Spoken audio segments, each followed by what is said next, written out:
Hello बच्चों, कैसे हो आप सब। एक बार फिर से आप सबका स्वागत है मेरा दूरदर्शन मेरा विद्यालय में। आशा करता हूं आपको जो ये घर पर विद्यालय का अनुभव मिल रहा है आप उसे बहुत एंजॉय कर रहे होंगे और एंजॉयमेंट के साथ साथ आपकी पढ़ाई भी हो रही होगी। आप सभी ने अपना कॉपी और कलम तो ले ही लिया होगा, तो इस कक्षा में भी अगर आपके मन में आज के विषय से संबंधित कोई जिज्ञासा एवं प्रश्न आए तो नोट करते जाना है। आज के एपिसोड में कक्षा 10 के सामाजिक विज्ञान में बिहार के कृषि के बारे में पढ़ेंगे। तो चलिए शुरू करते हैं आज के एपिसोड को।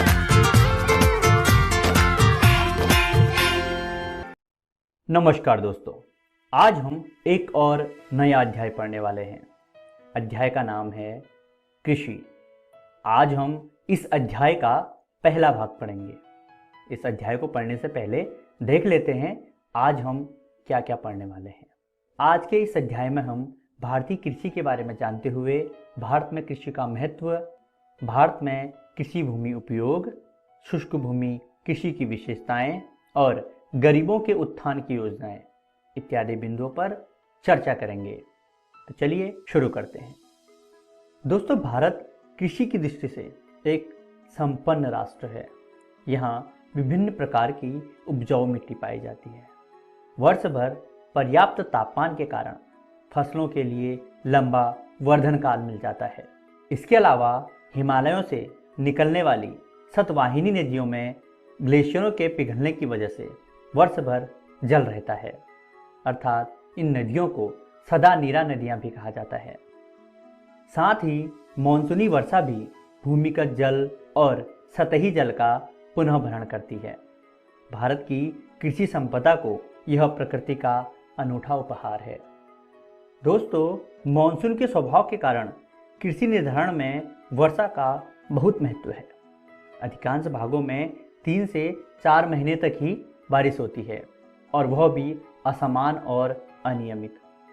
इस कारण अधिकांश क्षेत्रों में एक ही फसल उगाई जाती है। मात्र 15% क्षेत्रों में ही साल में 2 से अधिक फसल उगाई जाती है और ये ऐसे क्षेत्र होते हैं जहां पर सिंचाई की सुविधा होती है। इस प्रकार भारत के अधिकांश क्षेत्रों में शुष्क खेती का प्रचलन है। दोस्तों, वर्षा की सहायता से विकसित कृषि प्रणाली को शुष्क कृषि कहते हैं। आइए भारत में कृषि के महत्व को समझते हैं। कृषि भारत के आर्थिक जीवन का प्राण है। भारत में लगभग 2/3 लोगों की जीविका कृषि पर ही आधारित है। यहाँ की विशाल जनसंख्या के लिए भोजन कृषि से ही प्राप्त होता है। कच्चे माल के लिए भी कृषि उत्पादों की जरूरत होती है, जैसे कपास, गन्ना, जूट इत्यादि। इसके अलावा कृषि का आंतरिक तथा अंतर्राष्ट्रीय व्यापार में बहुत बड़ी भूमिका है। राष्ट्रीय आय में कृषि का महत्वपूर्ण योगदान है। देश की 24% आय कृषि से ही प्राप्त होती है। चलिए दोस्तों, अब बात करते हैं भारत में कृषि भूमि उपयोग की। दोस्तों, कृषि पर आश्रित लोगों के लिए भूमि अत्यंत ही महत्वपूर्ण साधन है, क्योंकि यह कृषि पूरी तरह भूमि पर ही निर्भर है।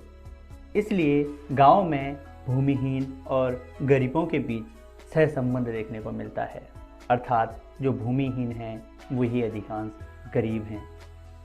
दोस्तों, फसलों के उत्पादन में भूमि की गुणवत्ता का भी व्यापक महत्व है, जबकि अन्य आर्थिक क्रियाकलाप जैसे उद्योग, परिवहन और आवास, इनके लिए भूमि की गुणवत्ता ज़्यादा महत्व नहीं रखती। ये बंजर और ऊसर भूमि पर भी लगाए जा सकते हैं।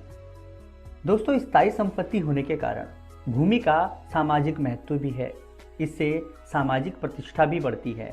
कर्ज के लिए इसे गिरवी भी रखा जा सकता है। इसके अलावा भूमिहीन इन सब लाभों से वंचित रह जाते हैं। दोस्तों, कृषि योग्य भूमि में 4 तरह की भूमि सम्मिलित की जाती है। पहला है शुद्ध बोया गया क्षेत्र, चालू परती भूमि, अन्य परती और कृषि योग्य व्यर्थ भूमि। जनसंख्या के बढ़ने से कृषि योग्य भूमि पर काफ़ी दबाव बढ़ गया है। और इसका गैर कृषि कार्यों में लगा उपयोग बढ़ता जा रहा है। ऐसी परिस्थिति में कृषि में उत्पादन दो ही रूपों में बढ़ाया जा सकता है। पहला है प्रति हेक्टेयर उपज में वृद्धि और दूसरा है शस्य गहनता कृषि। शस्य गहनता कृषि का मतलब है जब हम एक वर्ष में एक ही भूमि पर एक से अधिक फसलों को उगाकर कुल उत्पादन में वृद्धि करते हैं तो उसे शस्य गहनता कहते हैं। दोस्तों, हमें यह भी जान लेना चाहिए कि 75 सेंटीमीटर से कम वर्षा वाले क्षेत्रों में होने वाली कृषि को शुष्क भूमि कृषि कहते हैं तथा 75 सेंटीमीटर से अधिक वर्षा वाले क्षेत्रों में होने वाली कृषि को आर्द्र भूमि कृषि कहते हैं। तो चलिए शुष्क भूमि कृषि की विशेषताओं को समझते हैं। दोस्तों, शुष्कता के कारण यहाँ की मिट्टी में ह्यूमस की मात्रा बहुत कम होती है। मिट्टी की ऊपरी परत का वायु द्वारा कटाव होता रहता है। इस प्रकार की भूमि पर अधिकांशतः गरीब किसान खेती करते हैं। यहाँ पर वर्षा जल को संरक्षित किया जाता है ताकि शुष्क समय में उसका उपयोग किया जा सके। जैसा कि हम जानते हैं, गरीब किसान और शुष्क भूमि कृषि दोनों ही एक दूसरे से जुड़े हुए हैं। इसलिए गरीब किसानों के उत्थान के लिए सरकार ने कई योजनाएं बनाई हैं। सरकार ने ग्रामीण किसानों के लिए समन्वित ग्रामीण विकास कार्यक्रम, सूखा प्रवण क्षेत्र विकास कार्यक्रम, रोजगार के बदले अनाज कार्यक्रम तथा नरेगा आदि कार्यक्रमों को चलाया है। कृषि की नई तकनीकों और उत्तम किस्म के बीजों की व्यवस्था की जा रही है। पशुपालन और मुर्गी पालन को भी कृषि सहायक कार्यों के रूप में विकसित किया जा रहा है। कुटीर एवं लघु उद्योगों को भी विकसित किया जा रहा है। चलिए दोस्तों, देखते हैं आज की इस वीडियो में हमने क्या क्या सीखा। आज हमने भारत में कृषि का महत्व, भारत में कृषि भूमि उपयोग, शुष्क भूमि कृषि की विशेषताएं और गरीबों के उत्थान की योजनाएं इत्यादि बिंदुओं पर चर्चा की। अगली वीडियो में हम इसी अध्याय का अगला भाग पढ़ेंगे।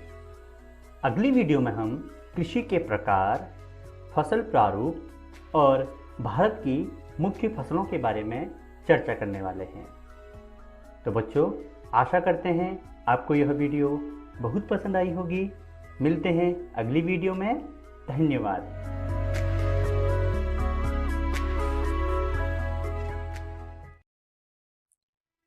कृषि। पहला प्रश्न है, भारत में कितनी भूमि में साल में 2 से अधिक फसल उगाई जाती है? 25%, 30%, 15%, 40%। हिमालय से निकलने वाली नदियों को क्या कहा जाता है? धौलानीरा, सदानीरा, उपरोक्त दोनों में से कोई नहीं। 75% सेंटीमीटर से कम वर्षा वाले क्षेत्रों में होने वाली कृषि को क्या कहते हैं? शुष्क भूमि, आर्द्र भूमि, उपरोक्त दोनों में से कोई नहीं। शुष्क भूमि कृषि की विशेषताएं कौन कौन सी हैं? इस प्रकार की मिट्टी में ह्यूमस की मात्रा कम होती है। मिट्टी की ऊपरी परत का वायु द्वारा कटाव होता है। इस भूमि में अधिकांश गरीब किसान खेती करते हैं। उपरोक्त सभी। कृषि योग्य भूमि में किसे सम्मिलित नहीं किया जाता है? शुद्ध बोया गया क्षेत्र, चालू पड़ती भूमि, कृषि योग्य व्यर्थ भूमि, इनमें से कोई नहीं। बच्चों, इनके सही उत्तर हैं